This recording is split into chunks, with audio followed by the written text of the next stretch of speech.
A number of years ago, A.J. Jacobs conducted an experiment in which he read through the Bible and compiled a list of over 700 commands that he attempted to obey for an entire year.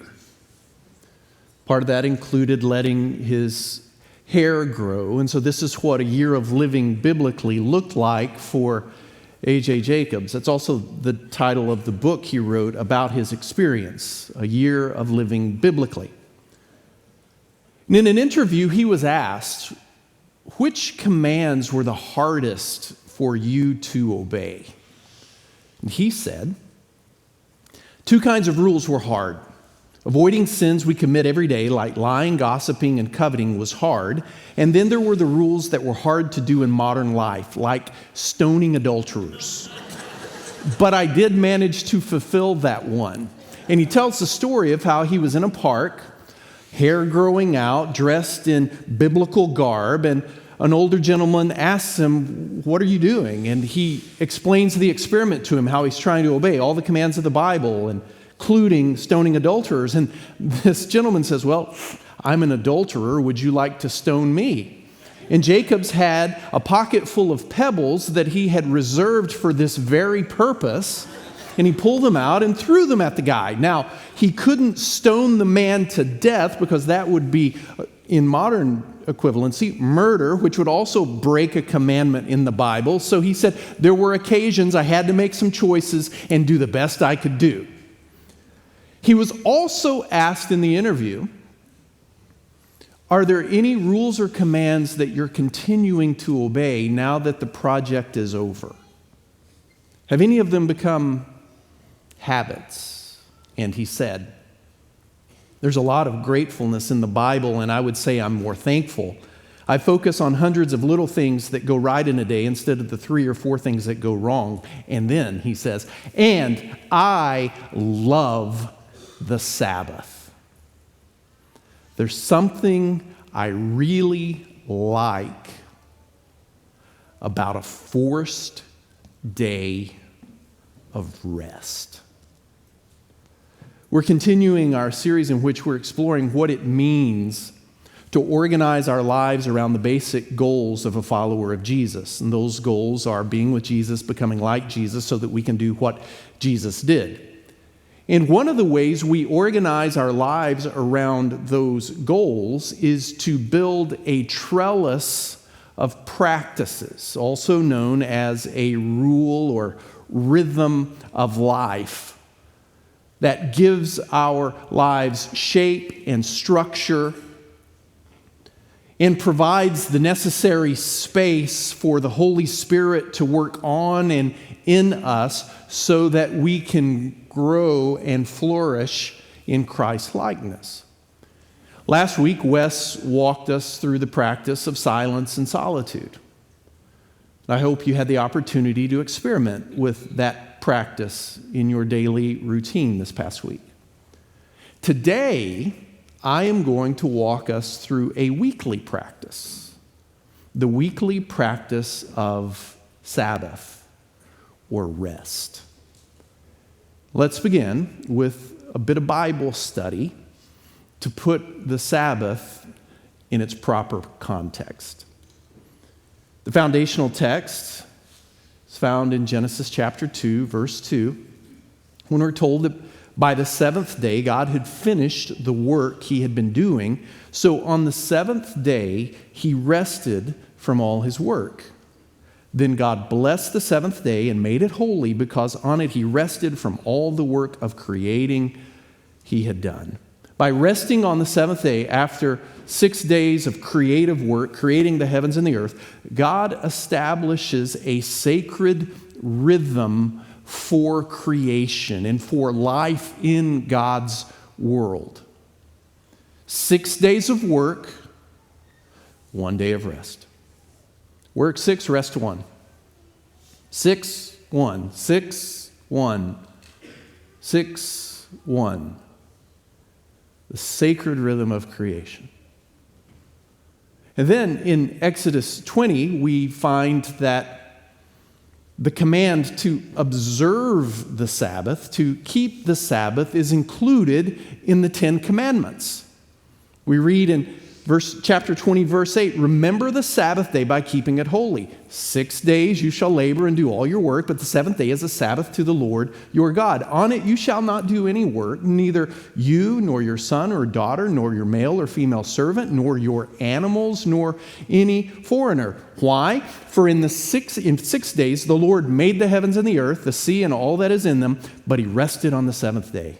Therefore, the Lord blessed the Sabbath day and made it holy. The rationale for keeping the Sabbath command is to tap into that sacred 6-in-1 rhythm established in the Genesis 1 and 2 creation story. In Deuteronomy 5, there's another version of the Ten Commandments, which also includes the command to keep the Sabbath. But in Deuteronomy 5, the rationale for keeping the command is a bit different. Observe the Sabbath, 6 days you work, rest 1 day. Then it says, remember that you were slaves in Egypt and that the Lord your God brought you out of there with a mighty hand and outstretched arm. Why do you keep the Sabbath? Well, in Deuteronomy 5, it's because you were slaves in Egypt, where Pharaoh abused you by forcing you to work every day with no rest. And now that the Lord has saved you, freed you, redeemed you, you celebrate your freedom from slavery. You celebrate your salvation from the brutal taskmaster, Pharaoh, by resting on the seventh day. In Exodus 20, you obey the Sabbath command to tap into the rhythm of life. 6-1, 6-1, 6-1. Deuteronomy 5, you obey the Sabbath command as a form of resistance against the brutal taskmasters of our world. Well, if we go back to Exodus 31, we also find that the Sabbath is identified not only as a sacred day, but also as a sign of Israel's special relationship, the covenant between Israel and the Lord. And so in chapter 31, verse 14, we read, observe the Sabbath. Whoever does any work on the Sabbath day is to be put to death. The Israelites are to observe the Sabbath, celebrating it for the generations to come as a lasting covenant. It will be a sign between me and the Israelites forever. Observe the Sabbath, rest on the seventh day, and anyone who refuses to obey this command, anyone who desecrates the Sabbath by working, must be put to death. Now, why would that need to be included? Because there were Israelites who were tempted to do a little work on the Sabbath. Resting on the seventh day was not always an obvious or easy choice for the people of God. Why such a severe, extreme form of punishment? Put the one you catch working on the Sabbath to death. Because to not take the Sabbath seriously was a sign that Israel was not taking its relationship with the Lord seriously. For God's people to not trust God enough to rest on the seventh day meant that they were also not trusting God in other areas of their lives. And so working on the Sabbath could be a gateway to worshiping false gods, to worshiping idols. And so for Israel, the Sabbath became a key identity marker. It was a badge of faithfulness, an indicator of holiness. The Sabbath was one of the ways Israel set itself apart from its idol-worshiping neighbors. What makes you different? We trust our God enough to not need to work 7 days a week. Now fast forward to the New Testament, and we find this exchange between Jesus and the religious leaders at the end of Mark chapter 2. One Sabbath, Jesus was going through the grain fields, and as his disciples walked along, they began to pick some heads of grain. And the Pharisees said to him, "Look, why are they doing what is unlawful on the Sabbath?" Jesus then reminds them of a story about David and his companions. And then he said to them, "The Sabbath was made for people, not people for the Sabbath. So the Son of Man is Lord even of the Sabbath." In Jesus' day, some of the religious leaders were taking the Sabbath too seriously. They were prioritizing the Sabbath command, do nothing on the Sabbath, over doing good for others on the Sabbath. And Jesus finds this ridiculous. In fact, keep reading and you'll see at the beginning of Mark chapter 1, in the very next story, Jesus gets in trouble for healing someone on the Sabbath. But here at the end of Mark 2, Jesus clarifies the purpose of the Sabbath. It was created and established by God for humanity, to serve people. People were not created to be slaves to the Sabbath. And so to summarize, the Sabbath,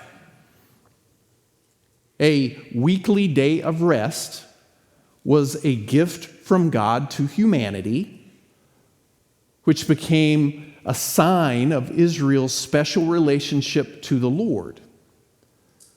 But Jesus clarifies that it was always intended to be a blessing to humanity, not a burden. The Sabbath was created for people, not people for the Sabbath. And now comes the inevitable but quite predictable question. Are Christians required to keep the Sabbath? I am aware of no command in the New Testament telling Christians they have to keep the Sabbath command in the same way that the Israelites were commanded to keep it as a sign of their relationship with the Lord in the Hebrew Scriptures. In fact, the only one of the 10 Commandments not restated in the ethical teachings of the New Testament in some form is the Sabbath command. Now, the Apostle Paul does say in Romans 14 that Jewish and Gentile Christians should not pass judgment on one another, should not look down on each other because of a difference of opinion about sacred days, which I take to mean there were still, in the first century, followers of Jesus who were taking the Sabbath seriously in a ceremonial way. But Paul says you cannot use that as a standard of fellowship or faithfulness in the church. But there are some who are going to take it more seriously than others. And yet, to ask the question this way, do we have to keep the Sabbath? Is to miss the point of what the Sabbath is all about. We are not slaves to the Sabbath. The Sabbath is a gift from the Lord that serves us. We are not slaves, but we have a servant in the Sabbath that is meant to bless us. Now, why would some of us struggle with the idea of keeping the Sabbath? Well, perhaps it's for the same reason that some Israelites struggled to keep the Sabbath, even though they were commanded to keep it and threatened with a serious punishment if they didn't. Perhaps it's because, like Israel, we resist the Sabbath rest because we don't fully trust our covenant partner. Why do some of us have a hard time resting from our work, slowing down, ceasing, stopping what we're doing, and to just be for a day?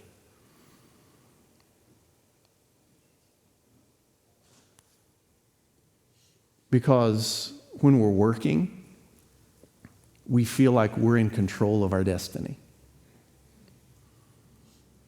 Work justifies our existence by making us feel needed, important, valuable, and productive. And productivity can become an addiction.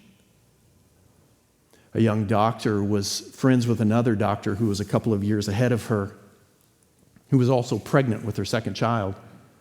And one day, the older doctor said to her friend, "I just love being pregnant." He said, "Do you know why I love being pregnant?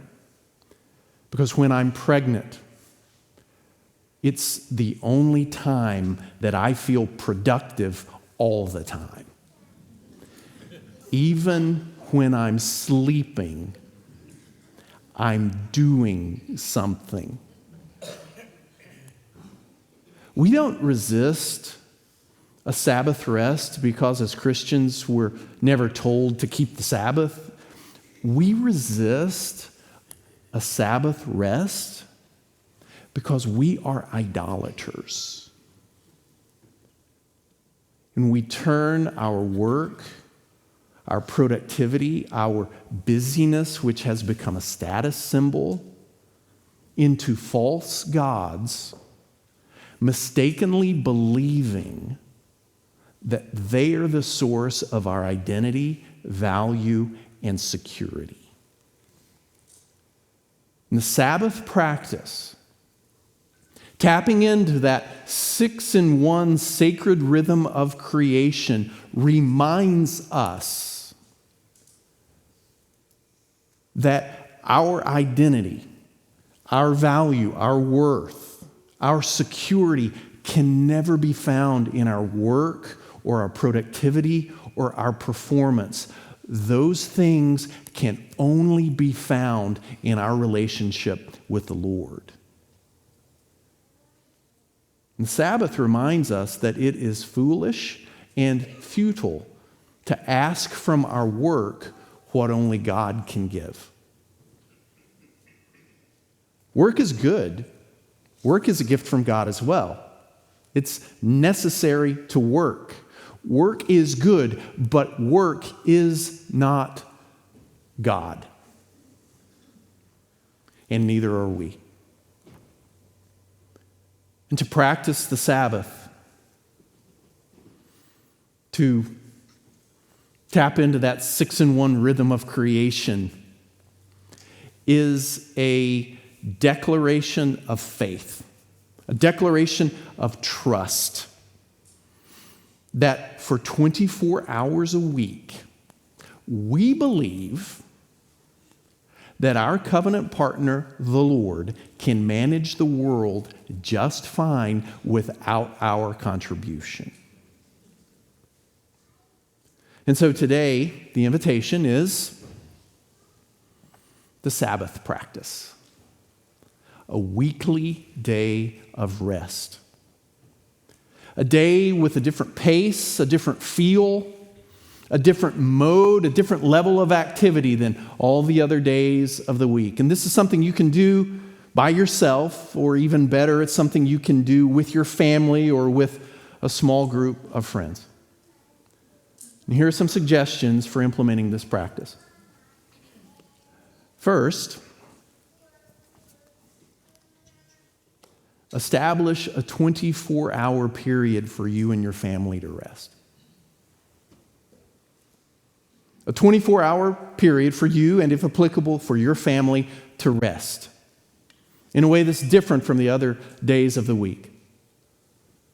The Jewish time is reckoned from evening to evening, Jewish days evening to evening. So the Jewish Sabbath begins on Friday night and ends on Saturday night. Perhaps you and your family could establish a day of rest from Saturday night. You pick the time, let's say around 6 p.m. to Sunday night at 6 p.m. Now, because this is a gift, not a law, it doesn't really matter on which day we rest. What matters is we rest. Because of my work schedule, it's better for me to attempt a Sabbath from Friday night to Saturday night. It doesn't really matter. Depending on your work schedule, you'll have to be flexible. You'll have to be creative. But could there be a 24-hour period for you and your family that's different from all the others? And if 24 hours seems like too big of a bite at first, you can start with a 12-hour Sabbath. Remember, gift, not law. 8 a.m. to 8 p.m. on a Sunday. A period of time that will be different. Second, rest from whatever depletes you of energy and engage in whatever restores your energy on your Sabbath. Jewish Rabbi Abraham Heschel said, "A man who works with his mind should Sabbath with his hands. And a man who works with his hands should Sabbath with his mind." That's the kind of flexibility I'm talking about. If you spend all week sitting in an office staring at a computer screen, rest for you may be going outside to work in your garden or do some yard work. If all day long you were picking up and moving objects around a warehouse, then on your Sabbath, rest will mean not lifting a finger. The purpose of a Sabbath's rest is to give us space to rest our bodies, to rest our minds, to recover, to recreate, to reconnect with others, and to worship God. And if at the end of your Sabbath you're just as mentally and physically exhausted as you are on every other day of the week, guess what? You're doing it wrong. Third, set boundaries for your Sabbath by developing an I or we will and an I or we will not lists. I will enjoy a meal with my family on the Sabbath. I will read a good book on the Sabbath. I will fill in the blank on the Sabbath. We will do something together as a family on the Sabbath. I will not engage social media on the Sabbath. I will not check my email on the Sabbath. I will not fill in the blank on the Sabbath. We will not retreat to separate corners of the house to stare at our individual screens on the Sabbath. Which, by the way,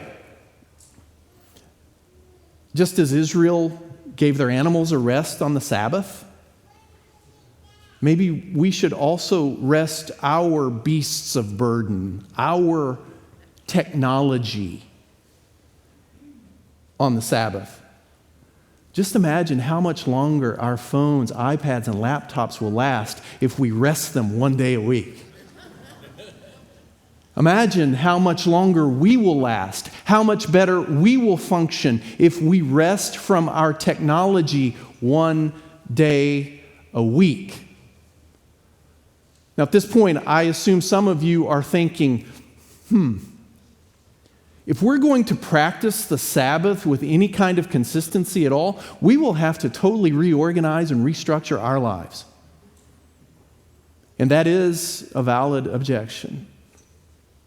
It's also kind of the point of the Sabbath practice, because our lives need to be reorganized and restructured so that we can rest in the Lord.